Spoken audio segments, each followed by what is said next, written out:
સમાચારોમાં આગળ વધીએ। માવઠું ખેડૂતોનું નવું વર્ષ બગાડશે। હવામાન નિષ્ણાંત ડોક્ટર ચિરાગ શાહની આગાહી। આજથી 1 નવેમ્બર સુધી માવઠાની આગાહી કરાઈ છે। અરબ સાગરમાં સાયક્લોનિક સર્ક્યુલેશન સિસ્ટમ સક્રિય। અલગ અલગ જિલ્લામાં ભારેથી અતિ ભારે વરસાદ પડી શકે છે। લા નીનો પેટર્નની અસરના કારણે કમોસમી વરસાદની શક્યતા છે। ક્યાંક છૂટો છવાયો, ક્યાંક ભારેથી અતિ ભારે વરસાદ વરસશે। दक्षिण भारतना अरब समुद्रमा लगभग 15 दिवस पहला एक साइक्लोनिक सिस्टम सक्रिय थी थी। ये साइक्लोनिक सिस्टम सक्रिय થવાના કારણે અત્યારે હાલની જે સિસ્ટમ છે એ ધીમે ધીમે બોમ્બે થી ગુજરાત તરફ આવી રહી છે, જેના લીધે 25 ઓક્ટોબર થી લઈને 1 નવેમ્બરમાં ગુજરાતના અલગ અલગ જિલ્લાઓમાં અમુક જિલ્લામાં ઓછો વરસાદ અને બીજા જિલ્લાઓમાં ભારેથી અતિ ભારે વરસાદ પડવાની સંભાવના છે। આ સિસ્ટમની વાત કરીએ, આ સિસ્ટમ એક આપણે કહી શકીએ કે અલ નીનો અને લા નીનાની જે ઇફેક્ટ આપણે જે ક્લાઇમેટિક ભાષામાં જે બે પેટર્ન છે, એક પેટર્નની એક લા નીના પેટર્ન છે, એ એના ભાગરૂપે સિસ્ટમ ત્યાં સક્રિય થઈ છે। આટલા વર્ષોમાં આપણે આજ સુધી કોઈ જોયું નહોતું કે હવે નવેમ્બરમાં બી માવઠાની અસર જોવા મળશે, પણ આ લા નીનાના કારણે આપણે હવે આ નવેમ્બર મહિના અને ઓક્ટોબર મહિનાના એન્ડની અંદર આપણે લા નીનાની અસર જોવા મળશે અને એક સિસ્ટમ સક્રિય જોવા મળશે।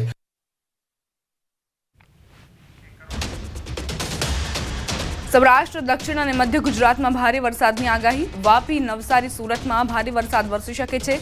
પંચમહાલ, દાહોદમાં છૂટાછવાયા વરસાદી ઝાપટા પડશે। જામનગર, પોરબંદર, ભાવનગર, દેવભૂમિ, દ્વારકામાં ભારેથી અતિ ભારે વરસાદની આગાહી કરાઈ છે। આણંદ, ખેડા, અમદાવાદમાં પણ ઝાપટાની આગાહી કરાઈ છે। સૌથી વધારે અસર એની દક્ષિણ ગુજરાતમાં અને મધ્ય ગુજરાત અને સૌરાષ્ટ્રના ભાગમાં જોવા મળશે। દક્ષિણ ગુજરાતની વાત કરું તો આપણે વાપી છે, નવસારી છે, સુરત છે, આની આગળ ત્યાં આગળ આપણને વરસાદ ભારેથી અતિ ભારે વરસાદ પડવાની સંભાવના છે। ત્યારબાદ આપણે વાત કરીએ તો પંચમહાલ, દાહોદ છે, ત્યાં આગળ થોડો છૂટાછવાયા વરસાદ પડવાની સંભાવના છે। ત્યારબાદ સૌરાષ્ટ્રના કાંઠાની વાત કરીએ તો જામનગર છે, ભાવનગર છે, પોરબંદર છે, બેટ દ્વારકા છે, દરિયાકાંઠાનો જેટલો બી આખો વિસ્તાર છે એ તમામ વિસ્તારની અંદર ભારેથી અતિ ભારે વરસાદ પડવાની સંભાવના છે। આ તદ ઉપરાંત આપણે વાત કરીએ મધ્ય ગુજરાતની વાત કરીએ તો આણંદ છે, ખેડા છે, અમદાવાદ છે, કપડવંજ છે, તે જિલ્લાઓમાં પણ આપણે 27 કે 28 ઓક્ટોબરના રોજ આપણને હળવા ઝાપટા પડવાની સંભાવના છે।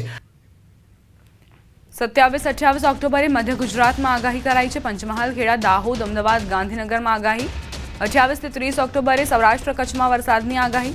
સાબરકાંઠા, બનાસકાંઠા, થરાદમાં હળવો વરસાદ પડશે। પવનની ગતિ વધુ જોવા મળશે। બંગાળની ખાડીમાં પણ એક સિસ્ટમ સક્રિય। 5 નવેમ્બર બાદ પણ વાતાવરણમાં પલટો આવશે।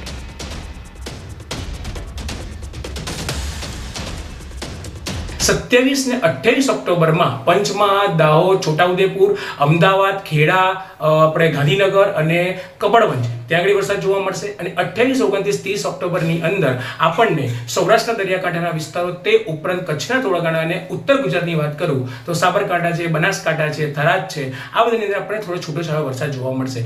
એકંદરે 25 ઓક્ટોબરથી 1 નવેમ્બરમાં અમુક જિલ્લાઓમાં આપણને ભારેથી અતિ ભારે વરસાદ જોવા મળશે। આ માવઠાની અંદર આપણે પવનની ગતિ થોડો વધારે જોવા મળશે। આ સિવાય બીજી એક વાત કરું કે ઓલરેડી બંગાળની ખાડીમાં બી એક સિસ્ટમ સક્રિય થઈ રહી છે, એટલે આવનારા બીજા 10-15 દિવસ બાદ એટલે કે 5 નવેમ્બર બાદ આપણે પાછું માવઠાની અસર જોવાની સંભાવના પણ જોડે છે। કડકડતી ઠંડી પહેલા વરસાદની આગાહી। દક્ષિણ ગુજરાતમાં વરસાદ વરસી શકે છે। હવામાન વિભાગ અને બે આગાહીકારની આગાહી। અંબાલાલ પટેલે કલાકો સાથે આગાહી કરી છે, તો હવામાન નિષ્ણાંત અથરેયા શેટ્ટીની વિસ્તાર સાથે આગાહી। હવાमान विभाग की तारीखों साथ वरसादनी आगाही। डे 1 से लेकर डे 7 हल्का से मध्यम बरसात का संभावना रहेगा। पहला दिन आइसोलेटेड प्लेसेस में मेनली दक्षिण गुजरात की जो जिला है और सौराष्ट्र कच्छ की जो दक्षिण जिला है, इसमें हल्का से मध्यम बरसात का संभावना रहेगा। उसके आगे ज़्यादा एरिया कवर हो जाएगी नॉर्थ और साउथ, मतलब नॉर्थ गुजरात रीजन की और सौराष्ट्र कच्छ की जो रिमेनिंग पार्ट्स है, इसमें भी बारिश का हल्का से मध्यम बरसात का संभावना रहेगा। और 25, 26, 27 को हम हैवी रेनफॉल येलो वार्निंग के साथ आइसोलेटेड प्लेसेस में दिया है। हमें आगामी 72 કલાકમાં કમોસમી વરસાદની શક્યતા રહેશે, જેમાં મુંબઈના ભાગોમાં ભારે વરસાદ થવાની શક્યતા રહેશે। આ ઉપરાંત વલસાડ, આહવા, ડાંગના ભાગમાં ભારે વરસાદ થવાની શક્યતા રહેશે। તો નાની નદીઓમાં પૂર આવે તો વરસાદ થવાની શક્યતા રહેશે। સુરત, નવસારીના ભાગોમાં પણ કમોસમી વરસાદ થવાની શક્યતા રહેશે, ત્યારે ભારે વરસાદ થવાની શક્યતા રહેશે। આ ઉપરાંત દક્ષિણ સૌરાષ્ટ્રના ભાગોમાં ભારે વરસાદ થવાની શક્યતા રહેશે। જૂનાગઢ, અમરેલીના ભાગોમાં ભારે વરસાદ થવાની શક્યતા રહેશે। આ ઉપરાંત ગીરના ભાગોમાં પણ વરસાદ થવાની શક્યતા રહેશે, ત્યારે ભારે વરસાદ થવાની શક્યતા રહેશે। ઉત્તર સૌરાષ્ટ્રના ભાગોમાં વરસાદ થવાની શક્યતા રહેશે। પશ્ચિમ સૌરાષ્ટ્ર, જામનગર વગેરે ભાગોમાં વરસાદ થવાની શક્યતા છે. સૌરાષ્ટ્રના કેટલાક ભાગોમાં ભારે વરસાદ થવાની શક્યતા રહેશે. કચ્છના ભાગોમાં પણ વરસાદ થવાની શક્યતા રહેશે. આ ઉપરાંત ઉત્તર ગુજરાતના ભાગોમાં પણ વરસાદ થવાની શક્યતા રહેશે અને લગભગ સાબરકાંઠાના ભાગોમાં વરસાદ થવાની શક્યતા રહેશે. અરવલ્લીના ભાગોમાં વરસાદ થવાની શક્યતા રહેશે.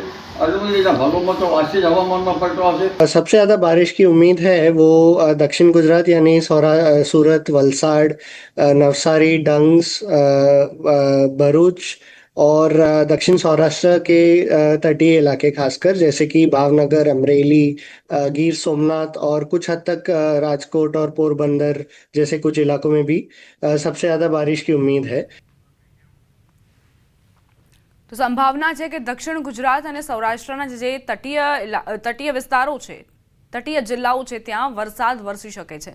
મધ્ય ગુજરાતમાં પણ વરસાદની સંભાવનાઓ વ્યક્ત કરાઈ છે. રાજ્યના ખેડૂતો માટે આ ચિંતાજનક સમાચાર છે, કારણ કે રાજ્યના ખેડૂતો રાહ જોઈ રહ્યા હતા કે ક્યારે આ વરસાદ રોકાય, કારણ કે નવરાત્રી દરમિયાન પણ કમોસમી માવઠાએ ખૂબ જ વિનાશ વેર્યો અને હવે વધુ એક વખત માવઠા માટે તૈયાર રહેવું પડશે. ચોમાસું પાક તૈયાર થઈ ગયો છે અને ઉપર વાદળો ઘેરાઈ રહ્યા છે. આ ખેડૂતો માટે ચિંતાના વાદળો છે. તેનું કારણ છે કે અરબી સમુદ્રમાં એક ડિપ્રેશન સક્રિય થયું છે અને તેની અસર છે ગુજરાતના અલગ અલગ જિલ્લાઓમાં જોવા મળશે. ખાસ કરીને જે દરિયાકાંઠાના વિસ્તારો છે ત્યાં વધારે વરસાદ થવાની હવામાન વિભાગ દ્વારા સંભાવના વ્યક્ત કરવામાં આવી છે. એટલે કે ભારેથી અતિભારે વરસાદની આગાહી છે તે હવામાન વિભાગ દ્વારા કરવામાં આવી છે. તો નિષ્ણાંતોનું પણ માનવું છે કે 25થી 1 નવેમ્બર સુધી અલગ અલગ વિસ્તારમાં ભારેથી અતિભારે વરસાદ થશે. સાથે જ પવનની ગતિ પણ તેજ રહેશે અને તેનું કારણ છે અરબી સમુદ્રની સિસ્ટમ. સાથે જ બીજી એક સિસ્ટમ બની રહી છે બંગાળની ખાડીમાં, જે પણ ગુજરાતના વાતાવરણ ઉપર અસર કરશે. એટલે કે એક માવઠું થયા બાદ બીજું પણ માવઠું થવાની શક્યતાઓ છે. કેમેરામેન પંકજ મકવાણા સાથે વિપુ પટેલ, ન્યૂઝ 18 ગુજરાતી, અમદાવાદ. અરબ સાગરમાં સિસ્ટમ સક્રિય થતા દરિયામાં કરંટ. સૌરાષ્ટ્રના દરિયાકાંઠામાં એલર્ટ અપાયું છે. જાફરાબાદના બંદરો પર 3 નંબરનું સિગ્નલ લગાવાયું. માછીમારોને દરિયો ન ખેડવા સૂચના અપાઈ. જાફરાબાદ, પીપાવાવ, ધારા બંદરના દરિયામાં કરંટ જોવા મળી રહ્યો છે.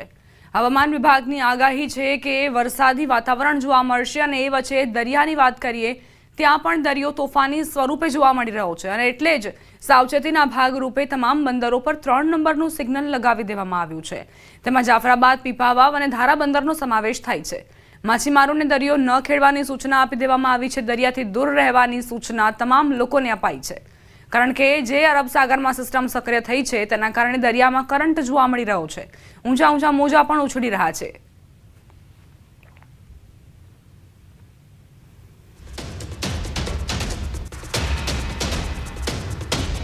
ગીર સોમનાથથી સમાચાર. સિસ્ટમ સક્રિય થતા દરિયામાં અસર. મોટાભાગના બંદરો પર 3 નંબરનું સિગ્નલ લગાવાયું. દરિયાકાંઠાના વિસ્તારમાં ભારે પવન ફૂંકાઈ શકે છે. કાંઠાના વિસ્તારોમાં હળવાથી મધ્યમ વરસાદની આગાહી. 55 કિલોમીટર પ્રતિ કલાકની ઝડપે પવન ફૂંકાઈ શકે છે.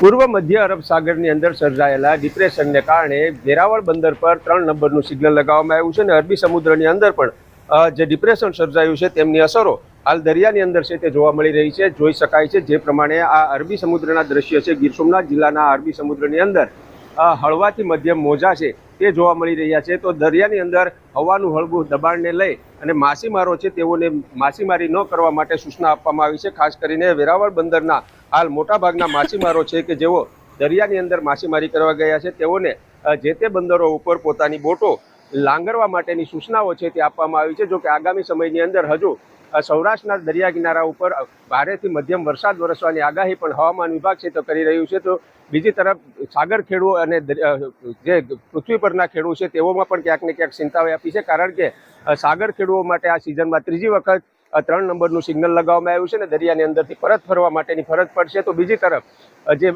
ખેડૂતો હોય છે તેઓના મહામૂલી પાક છે કે હાલ લણવાની તૈયારીમાં છે, ત્યારે સાગર ખેડૂની સાથે સાથે જે જમીન પરના ખેડૂતો છે તેઓને પણ હાલ ચિંતા વ્યાપી છે, કારણ કે તેમના મહામૂલી પાક છે તે લણવાની તૈયારીમાં છે. પરંતુ હાલ હવામાન વિભાગ દ્વારા જે વરસાદની આગાહી કરવામાં આવી છે તેમને લઈને હાલ સૌરાષ્ટ્રના દરિયા કિનારા પરના જે લોકો છે તેઓ ચિંતિત જોવા મળી રહ્યા છે. દિનેશ સોલંકી, ન્યૂઝ 18 ગુજરાતી, ગીર સોમનાથ. વેરાવળ બંદર ઉપર 3 નંબરનું સિગ્નલ છે તે લગાવવામાં આવ્યું છે. તો સાથે સાથે ગીર સોમનાથ જિલ્લાનો અરબી સમુદ્ર છે કે આ અરબી સમુદ્રની અંદર હાલ હળવાથી મધ્યમ મોજાઓ છે તે જોવા મળી રહ્યા છે. જો કે જે પ્રમાણે દરિયાની અંદર હાલ શાંતિ જોવા મળી રહી છે તેમને લઈને ક્યાંક ને ક્યાંક માછીમારો છે તે ચિંતિત જોવા મળી છે. કારણ કે જે પ્રમાણે દરિયાની અંદર હળવું દબાણ થયું છે અને ત્યારબાદની જે શાંતિ હોય છે ને ત્યારબાદ જ્યારે દરિયો છે તે ઊંચા મોજા ઉછળતા હોય છે, દરિયાની અંદર ભારે પવન છે તે ફૂંકાતો હોય છે, તે પ્રકારનો હાલ માહોલ છે તે જોવા મળી રહ્યો છે. તો બીજી તરફ 3 નંબરના સિગ્નલને લઈ દરિયાની અંદર માછીમારી કરતા માછીમારો છે તેઓને પરત બોલાવવાની સૂચના છે તે આપવામાં આવી છે. તો બીજી તરફ સૌરાષ્ટ્રના દરિયા કિનારા ઉપર હળવાથી મધ્યમ વરસાદની પણ આગાહી કરવામાં આવી છે. ત્યારે સાગર ખેડૂની સાથે સાથે ધરતીપુત્રો છે તેઓ પણ હાલ ચિંતિત જોવા મળી રહ્યા છે. કારણ કે ગીર સોમનાથ જિલ્લા અને સૌરાષ્ટ્રના મોટાભાગના જે સાગર ખેડૂતો છે તેઓને હાલ ત્રીજી વખત દરિયાની અંદરથી પરત બોલાવવામાં આવ્યો છે. તો સાથે સાથે ધરતીપુત્રો છે કે જેઓના મહામૂલી પાક છે તે પણ હજુ લણવાના બાકી છે. ત્યારે ખેડૂતો અને સાગર ખેડૂમાં ક્યાંક ને ક્યાંક ચિંતા વ્યાપી છે અને આગામી સમયની અંદર જો વધુ વરસાદ વરસશે તો આ બંને ખેડૂતો છે તેઓને સૌથી મોટી નુકસાની જવાની સંભાવના છે તે સેવાઈ રહી છે. દિનેશ સોલંકી, ન્યૂઝ 18 ગુજરાતી, ગીર સોમનાથ. જામનગરના બંદરો પર લાગ્યા ભયસૂચક સિગ્નલ. બેડી અને રોજી બંદર પર લાગ્યા ભયસૂચક સિગ્નલ. માછીમારોને દરિયામાં ન જવાની સૂચના આપવામાં આવી છે. દરિયા કિનારે અવરજવર પર પ્રતિબંધ મુકાયો. દરિયામાં સિસ્ટમ સક્રિય થતા ભારે પવન ફૂંકાઈ શકે છે. બિલકુલ જે પ્રકારે વાત કરવામાં આવે અરબી સમુદ્રમાં જે ડીપ ડિપ્રેશન ઉદ્ભવ્યું છે તેને લઈને સંભવિત વાવાઝોડાની આગાહી છે તે વ્યક્ત કરવામાં આવી છે. હવામાન વિભાગ દ્વારા જે પ્રકારે સૌરાષ્ટ્ર કચ્છના દરિયા કિનારો છે ત્યાં હાઈ એલર્ટ આપવામાં આવ્યું છે અને એલર્ટને લઈને તકેદારીના પગલાં છે તે લેવાઈ રહ્યા છે. જામનગર જિલ્લાની વાત કરવામાં આવે તો જામનગર જિલ્લાના તમામ બંદરો પર ભયસૂચક સિગ્નલ છે તે લગાવી દેવામાં આવ્યું છે. જે પ્રકારના દ્રશ્ય આપ જોઈ રહ્યા છો જામનગર જિલ્લાના આ જે બેડી બંદર છે ત્યાંના દ્રશ્યો છે. અહીં તમામ જે બોટો છે તે બોટોને કિનારા પર લાંદરી દેવામાં આવી છે. જે પ્રકારે હવામાન ખાતા દ્વારા જે ડીપ ડિપ્રેશન ઉદ્ભવ્યું છે તેને લઈને સમુદ્રની અંદર જે તોફાન છે તે તોફાન આવી શકે છે. સંભવિત વાવાઝોડાની આગાહીને લઈને તમામ જે માછીમારો છે તેમને પરત બોલાવી લેવામાં આવી છે. બોટ ચાલકો છે તેમને પણ પરત બોલાવી લેવામાં આવી છે.